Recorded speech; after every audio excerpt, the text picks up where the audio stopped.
All right, greetings everyone. The purpose of this video is to go over some of the prereq material we need for section 4.4. I'm going to start with reminding ourselves how to solve certain types of equations. And so we're going to look at solving the equations in part B and C here.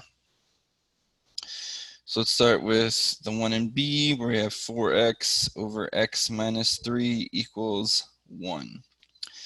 Now here, note we have a variable in both the numerator and the denominator, which at first might make us feel a little bit nervous. However, we have seen problems like this before. And the way that we deal with this is we first start by getting the variable out of the denominator. So we'll multiply by x minus 3 on both sides. Multiply by x minus 3 over here. So these will cancel. So we have 4x equals, on the right hand side now we can distribute that 1 through into the parentheses. And so when we do that, we'll get x minus 3, subtract x on both sides. And when we do that, we end up with 3x equals minus 3. And then we can finish that by dividing by 3 on both sides. So I'm going to write that up here. So we'll divide by 3 here, divide by 3 on the right-hand side. And what we end up with is x equals -1. Okay, so again, kind of the moral of the story there was to start, because we had the x minus 3 in the denominator, we had to multiply that out first to get the variable out of the denominator. All right, let's look at the letter C then. So we have x squared minus 5x minus 14 equals 0. So we see we have a quadratic equation here. And we know that because the highest power we see of the variable is a 2. If you remember back from chapter 3, we have 2 primary methods for solving quadratics. We can either use the quadratic formula, or we can try to factor. If we try to factor here, since there is no coefficient other than 1 in front of the x squared, we can find 2 numbers that are multiplied to -14, add to -5. When we do that, I believe we get x minus 7 times x plus 2 equals 0, because -7 times +2 is -14. -7 plus 2 is -5.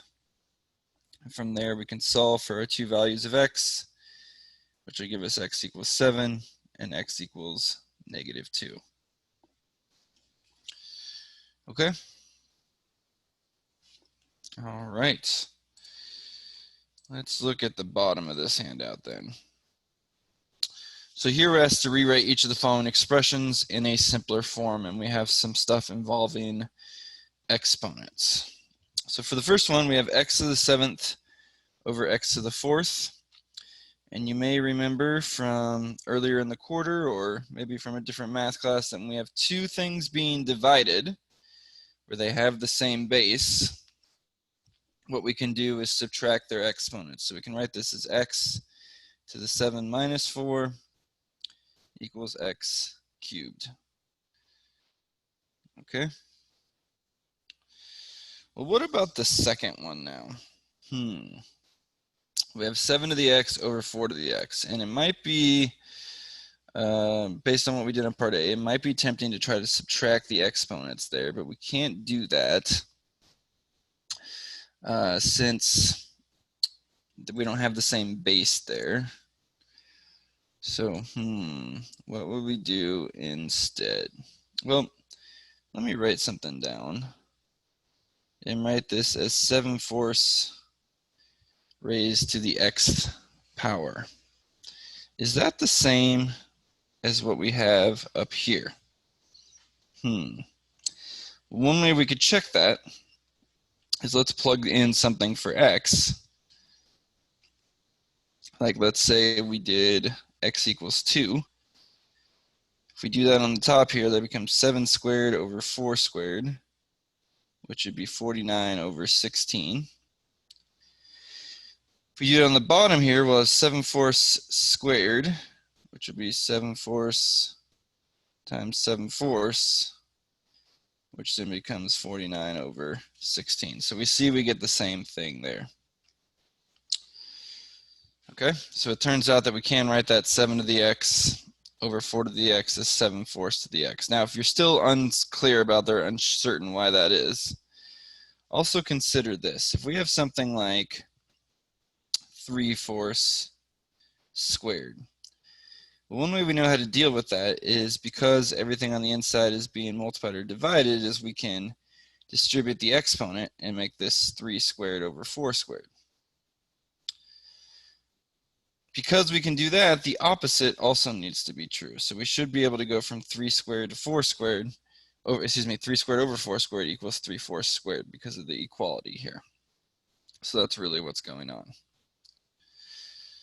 All right, so looking at the last one then, here we have 7 to the x over 4 to the negative x.